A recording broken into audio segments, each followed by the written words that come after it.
Oiê! Eu sou a Júlia e hoje é dia de cultura! Neste episódio, vamos conversar sobre a contracultura. Antes de chamar o episódio de hoje, gostaria de pedir que siga o podcast no Instagram e curta nossa página no Facebook.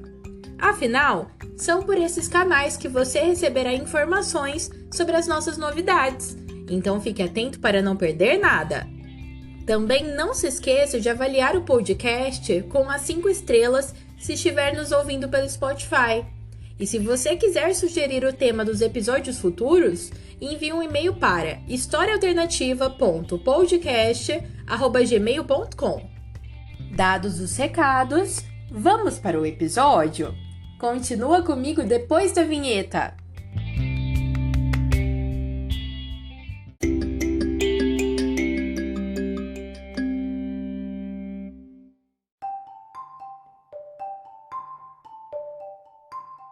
Contracultura é um movimento de questionamento e negação da cultura vigente que visa quebrar tabus e contrariar normas e padrões culturais que dominam uma determinada sociedade. No geral, as ações da contracultura surgiram de jovens descontentes com a vida e os padrões estabelecidos por seus pais. O auge desse movimento se deu lá nos Estados Unidos, com o movimento hippie na década de 1960, em convergência ao ápice da Guerra Fria, e se estendeu para a década de 1970 na Inglaterra, com o movimento punk. A essência da contracultura se encontra na contrariedade de normas e padrões estabelecidos socialmente. As sociedades sempre criaram hábitos, costumes e padrões considerados como a normalidade da ação das pessoas, criando assim uma cultura. Dentro de uma sociedade, a cultura tende a tornar-se hegemônica, ou seja, a estabelecer-se como um padrão de comportamento que tem que ser seguido por todos. Nesse sentido, a contracultura vem para questionar as normas hegemônicas, como forma de indicar que algo na cultura está errado e precisa ser modificado. De maneira geral, as ações de contracultura foram produzidas por jovens por conta do cansaço enfrentado por eles em relação às regras que eles mesmos não criaram, mas que eram obrigados a seguir. Assim, os movimentos de contracultura questionaram não somente os padrões de comportamento social, mas a religião, o sexo, as instituições sociais como a família, o casamento, a igreja, a escola, o Estado, a polícia, o exército, o trabalho e também os padrões estéticos. A rebeldia é marcante nas ações de contracultura, porque ela é a arma pela qual as pessoas passaram a lutar contra as imposições. A não aceitação dos padrões é essencial para que se tenha uma eficaz mudança de comportamento social e indica que os movimentos de contracultura lutavam, no fundo, por mais liberdade.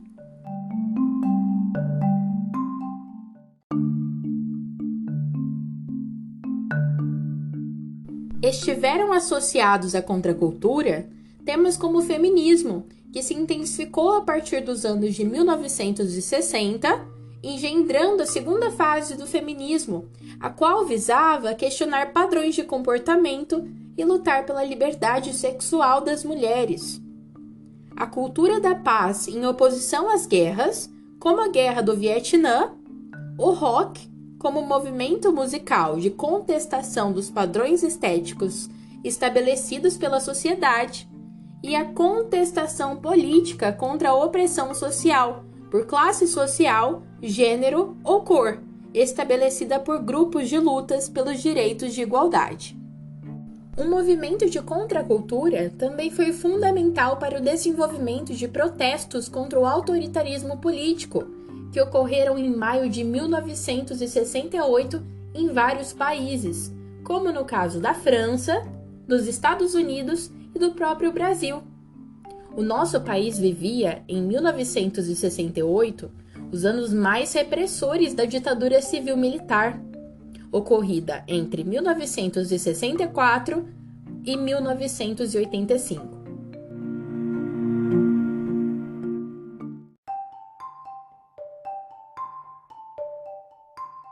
O conceito de cultura é, em geral, um conjunto de saberes, técnicas, artes, religiões, hábitos e costumes de um povo.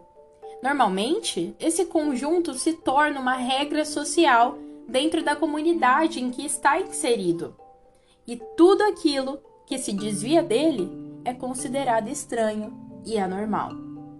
A contracultura é um movimento de contestação da cultura que tenta desafiar os padrões de comportamento estabelecidos pela sociedade.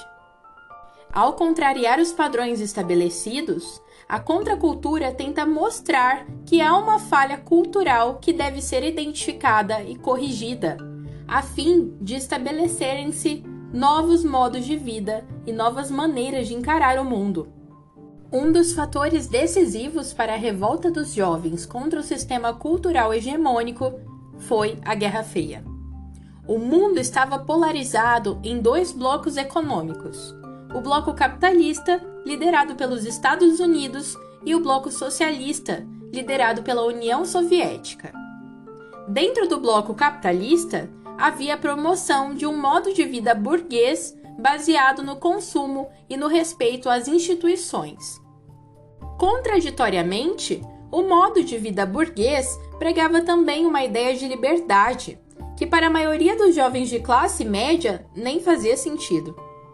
Esses eram estimulados a estudar, trabalhar em empregos que reproduzem a lógica capitalista, constituir família e consumir. O que era feito fora desse ciclo era considerado anormal. Para os jovens da década de 1960, isso não era liberdade, visto que eles não podiam se expressar e levar a sua vida livremente.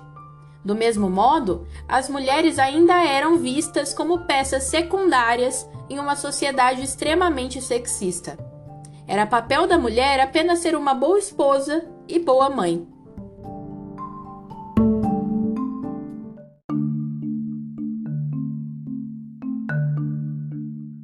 No campo político, os jovens norte-americanos revoltavam-se com uma guerra sem sentido, a Guerra do Vietnã, que visava apenas mostrar a superioridade do bloco capitalista sobre o bloco socialista. Na época, o Vietnã passava por um governo socialista.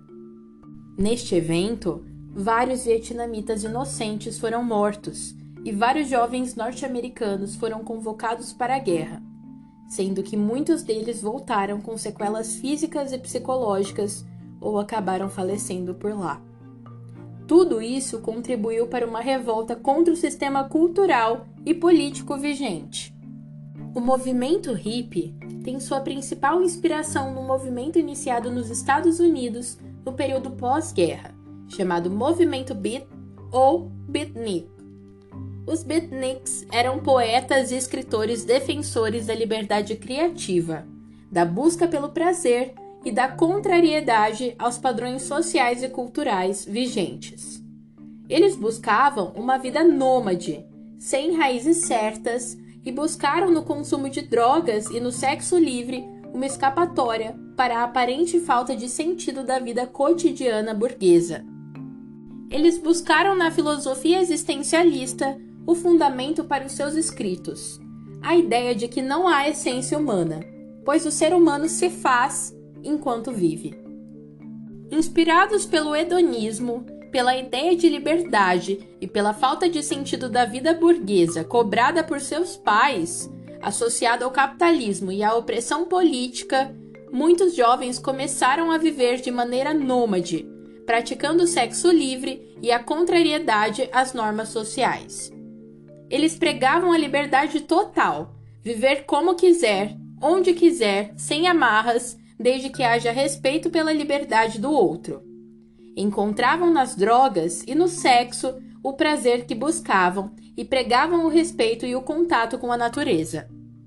O movimento feminista ganhou força no meio hippie por conta da busca pela liberdade sexual feminina.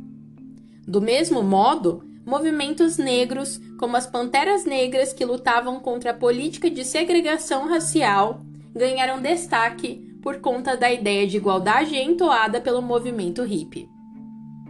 O rock, estilo musical que surgiu na década de 1950, inspirado pelo rhythm and blues e pelo jazz, virou o hino dos hippies.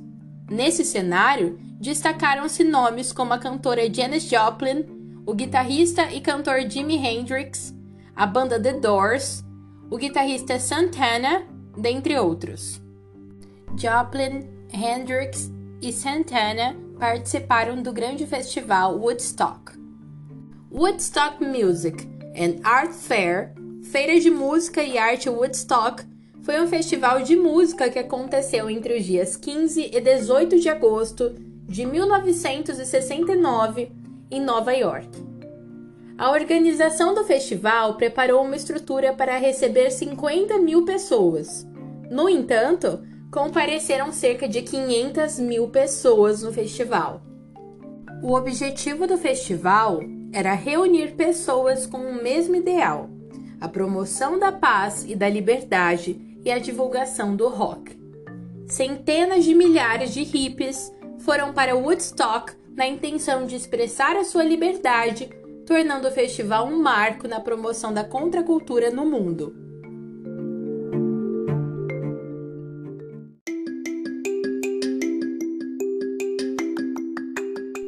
Espero que tenha gostado e conto com você no próximo episódio do Cultura. Bons estudos e até mais!